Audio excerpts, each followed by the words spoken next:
Bonjour à tous, j'espère que vous allez bien. On se retrouve aujourd'hui pour une nouvelle vidéo de présentation manga. Cette fois au programme c'est Atom The Beginning. Alors tenez-vous bien, c'est parti. Sorti au Japon en 2014, c'est arrivé en France en 2016. Ça fait actuellement 3 tomes, c'est publié chez Kana. Il y a le tome 4 qui sort le 17 novembre 2017, donc d'ici 2 mois. C'est scénarisé par Yuki Masami et dessiné par Kazahara Tetsuro. C'est inspiré d'une œuvre d'Osamu Tezuka, le père fondateur du manga, celui qui a fait Astro Boy. C'est un manga seinen, vie scolaire, science-fiction, dramatique, enfin un petit peu tout ça. Je sais pas si c'est volontaire, mais... le nom à la base de Astro, le petit robot, c'est Tetsuan Atom. Et le nom du dessinateur, c'est Tetsuro. Alors Tetsuan, Tetsuro, je sais pas si c'est...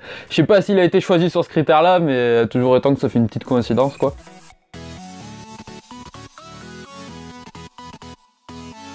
Pour ce qui est de l'intrigue, on se trouve au Japon 5 ans après la grande catastrophe. On n'en sait pas plus à ce sujet, on n'a pas de date précise de quand ça s'est passé. Après cette grande catastrophe, le Japon a dû se reconstruire, ce qui a amené une vague de création de robots et la démocratisation des robots. On va suivre l'aventure de Ochanomizu et Tenma, les deux inventeurs de génie qui ont créé Astro Boy. Cette fois, ce sera pendant leur cursus universitaire, donc quand ils étaient plus jeunes. Atom The Beginning est donc un préquel à l'histoire d'Astro Boy. Donc ça veut dire que ça se passe avant Astro Boy, même si ça a été fait après. On va donc y voir leurs premiers essais en termes de robots et leurs premières recherches en termes d'intelligence artificielle. Pour ce qui est du caractère des deux personnages principaux, Tenma c'est plutôt le génie super capricieux qui... Enfin, pour lui, les robots, c'est juste des vulgaires machines. Par exemple, à un moment donné, de par son intelligence, le robot qu'ils ont créé prend une décision tout seul. Et pour lui, du coup, ça veut dire que c'est un robot raté, donc il veut tout réinitialiser, il veut tout refaire à zéro. Et à l'inverse, Ochanomizu, lui, c'est un passionné, il est vraiment amoureux des robots. Et en plus de ça, c'est vraiment un créateur de génie, lui aussi. Donc le combo des deux est assez rigolo puisqu'ils sont souvent en désaccord pour pas mal de choses, mais ils avancent quand même main dans la main et c'est vachement sympa à voir. Ochanomizu a également une petite sœur qu'on ne voit jamais parler en fait. On ne sait pas si elle est muette puisque à chaque fois elle arrive à se faire comprendre des gens, mais les périodes où elle communique avec les gens de quelconque manière, on ne les voit pas en fait, tout simplement. Du coup ça entretient un petit mystère quant au fait qu'elle soit muette ou pas. Je sais pas si ce mystère va être percé à jour plus tard dans le manga, mais toujours étant que ça donne un petit côté sympa, on va se dire est-ce qu'elle va parler ou pas, donc c'est cool. Ils mènent leurs recherches dans le laboratoire numéro 7 de l'Université nationale de Nerima. Donc c'est la plus grosse université en termes de recherche sur les robots au monde.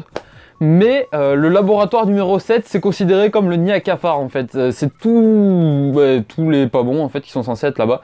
Et donc ils vont essayer de les faire mentir. Le problème c'est qu'on va voir au cours du manga que l'université cherche à réduire les dépenses de certains laboratoires, dont le laboratoire numéro 7 dont font partie nos héros.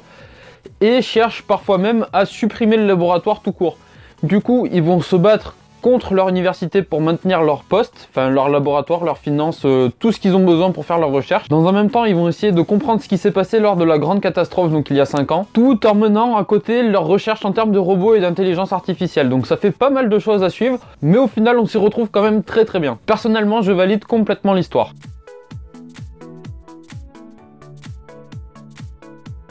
Pour ce qui est du dessin, il y a pas mal de choses à dire, vraiment pas mal de choses à dire. En fait, le dessin fait amateur de par sa pureté et son style inhabituel. Il y a très peu de trames utilisées, si ce n'est pour faire des grosses plages de noir et quelques ombrages, mais sinon, pas mal d'ombrages sont faits directement à la main, et ce qui donne quand même un style assez amateur au dessin, et en fait, on a l'impression que ce sont des esquisses, on n'a pas l'impression que ce sont des planches terminées.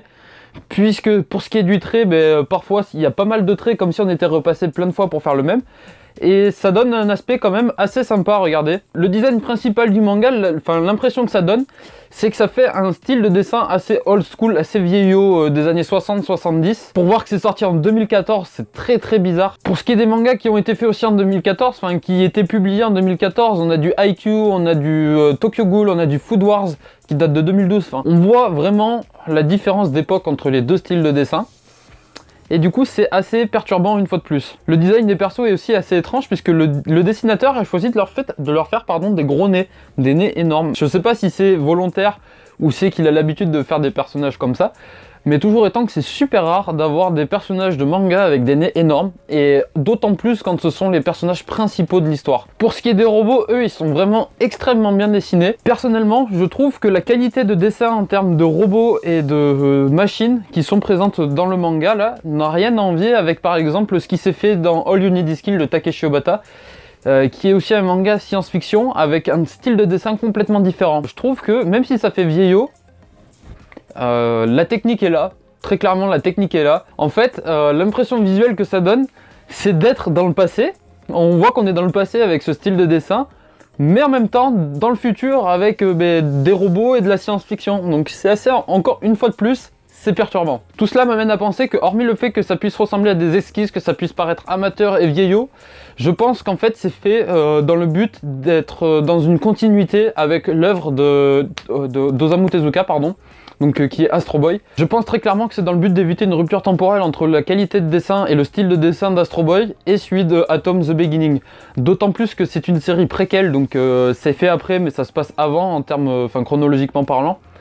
Donc il ne pouvait pas se permettre de faire Astro Boy avec un style vieillot et Atom avec des dessins d'aujourd'hui, un style ultra récent. De faire Atom The Beginning avec le style de dessin de Takeshi Obata par exemple, ça n'aurait pas collé. Il y aurait eu un truc qui aurait fait que ça aurait été bizarre. J'ai donc fini la présentation du manga. J'ai jamais autant écrit de notes que pour ce manga là en fait. J'ai deux pages remplies là avec le dos d'une autre derrière. J'avais énormément de choses à dire concernant ce manga, je pense pas en avoir oublié. Au fur et à mesure que j'avance dans mes vidéos, j'ai un œil différent quand je regarde les mangas. Là, personnellement, celui-là, en plus de le lire, je l'ai vraiment analysé du début à la fin, notamment pour le dessin, puisque c'est vraiment la chose, moi, qui m'intéresse. C'est vraiment quelque chose qui me fait vibrer particulièrement. Je pense qu'il y a quelques années, j'aurais lu ce manga, je me serais juste dit, pas beau. Pas beau, je veux pas voir ça. Mais là, pour le coup, j'ai vachement apprécié. C'était super agréable comme lecture. J'ai hâte de lire le tome 4. Donc voilà, c'est donc terminé pour la vidéo de présentation du manga Atom The Beginning. Après, j'aimerais rajouter quelques trucs, encore une fois, comme d'habitude, on va dire. On a dépassé la barre des 80 abonnés sur YouTube. Et ça me fait extrêmement plaisir. 82 pour être précis actuellement. C'est vraiment quelque chose de malade. La vidéo de présentation de ma collection a dépassé les 320 vues. Elle est actuellement à 330, presque 340. Voilà quoi. En 15 jours, elle a fait 100 vues de plus que Slam Dunk. La vidéo de présentation de Slam Dunk en a fait en un mois et demi, presque 2. Maintenant, c'est oui, presque 2 mois, Toujours étant que j'espère vraiment que cette vidéo vous a plu. Faites-moi comme d'habitude vos retours dans les commentaires ou comme vous voulez par message privé. Faites-moi vos retours quoi. Je vous dis à très bientôt dans une prochaine vidéo. Je vous fais de gros bisous, à la prochaine. Ciao ciao.